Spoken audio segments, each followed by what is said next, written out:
tikaverenga mumanyuzipepa edu kana kuti hatingati mapepa nawo muzvivhitivhiti zvinosuwisa zvikuru.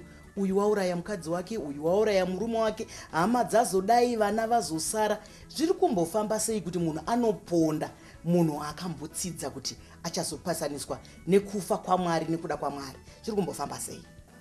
Zvimwe zvacho ndo zvanga zvichitaurwa nababa pano kuti vanoramba kuenda kunobatsirwa, vanoti tinogadzira zvinhu zvedu tega.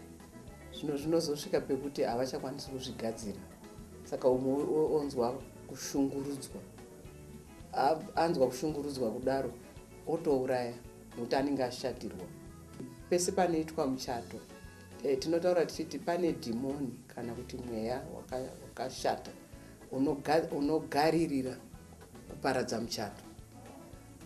Vanhu vangonzi murume nemukadzi, musi vanonzi murume nemukadzi, mweya wakutotanga kumiramira uchitsvaga pekupinda napo, kunyange kazhinji uchipinda nemukutaura.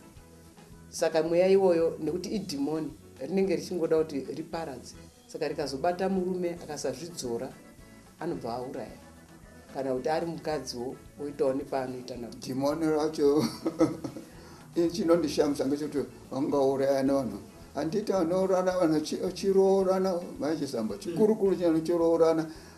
Number 1 chikurukuru chacho isex, kurarana. Kanoona haudi asi ndicho ichocho chinozoti vanhu vachiroorana tachatisa panapa wado kundobuka hotera koma diri kungodzoka kumba kwamunozigara.